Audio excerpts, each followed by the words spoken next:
Kaixo eguerdion. Donostian atezateko bilketa sistema posiblea da. Donostia eta Gipuzkoa auzoan urte asko daramatzagu zabor politikaren ingurun eztabaidatzen. Alde batetik daude errauskailua inposatu nahi dutenak eta bestetik beste irtenbideak bilatzekotan gabiltzanak. Eta bien artean gizartearen gehiengoa desinformatuta egin handi batez. Baina ematen du helburu amankomunak omen dauzkagula, murriztu, berrerabili eta birziklatzea kontzeptuen inguruan. Danok esaten dugu Zaborra Zero, Zero Waste programa aplikatu nahi degula hemendik gutxira. Hau hola baldin bada, ezberdintasuna nonbaiten topatu beharko izateke. Ezberdintasuna metodologiaren hasieratik aurkituko dugu. Lehenengoen aukera gaurko eredua da. Donostiako mailan PSOE, PNV, PP eta Maika batek defendatzen dutena. Eta kasu bakar batzuetan 5. kontenedorea proposatuz. Aukera honen, edo haien aukera honen ezaugarri nagusienak ondokoak lirateke. Berrerabiltze birziklatze tasa gehienez 30% ingurura igoko litzatekeela diote. Beraz, berrerabili edo birziklatu gabe geldituko zen zatia 60-80 ingurukoa mantenduko zen.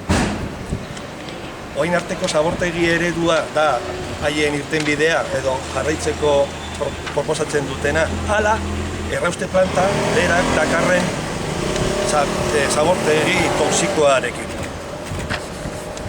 Errausketak kutsadura handia dakar, eta kutsadurak gaixotasunen biderkatzea, nazioarteko osasun informe askotan frogatuta gelditu den modun. Errauste planta edo zabortegi hoien eraikitze eta mantentzea oso garesti aterako hitzaiguke herritarroi. Horren eredu, daukagu Donostiako udaletxean azken urtetan zabortasaren igoera 80% ingurukoa. Bigarren aukera ezker abertzaleak proposatzen duena, atezateko bilketa sistema.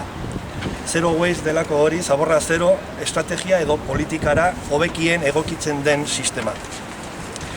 Honen ezaugarriak. Lehenengo eta behin, herritarron kontzientziazioan exigitzen duela inbertsioa. Herritarron borondatean baitatza honen, sistema honen arrakasta. Laugarren kontzeptua eta agertzen da kasu honetan. Murriztu, berrerabili edo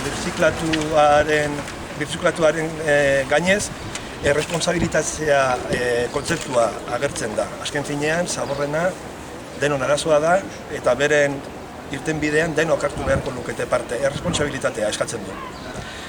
Berrerabilpen birziklatze tasa 80% ingurura igo daiteke, usurbilen urtebetez frogatuta gelditu den modun. Horrek esan nahi du errauste plantarik ez litzatekeela beharko. Zabortegia beharko luke, bai, baina askoz ez txikiagoa. Eta nola frakzio organikoa ja esen bilduko, oaingo zabortegien arazoak ekidituko liratekete. Usain txarrenak edo beste ondorioak. Sistema honekin gainera enplegu gehiago sortuko lirateke, batez ere jasoketan. Eta nola berrerabili eta birziklatu gehiago egingo lirateken, diru iturri garrantzitsu bat bihurtuko litzateke ere. Bestetik ezin aipatu utzi, egungo sistemaren kostu berean mantenduko liratekela. Errausketak suposatzen duen kostu igoeratik oso urrun. Donostiako hirian tamaina ez litzateke arazoa izango. Badugu, ja gaur egun adibide batzuk. Alde zaharrean, atezateko sistema erabiltzen da. Eta bestetik, duela urte batzutik, udaletxe honek badauka ainorgan egindako azterketa baten ondorioa. Non atezateko bilketa selektiboa, metodorik sistemarik onena, zela ondorioztatzen zen. Azterketa hori ez da publiko egin.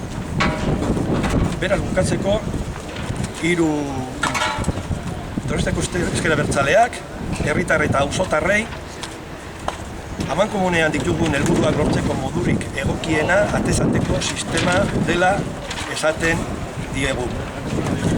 Herritar eta auzotarrei informazioa aldarrika desatela eskatzen diegu, eta gero guztion parte hartzearen bitartez erabakia hartu ahal izateko. Eta hirugarrenez, Donostiako udal antidemokratikoari errauskailaren eraikuntza bertan bera uz dezala eta aukera desberdinen gaineko informazioa eta parte hartze kanpaina martxan jar dezala exigitzen diogu. Donostian atezatekoa posible dela, esan dugu hasieran, eta egokiena dela ere ondorio estatu behar da.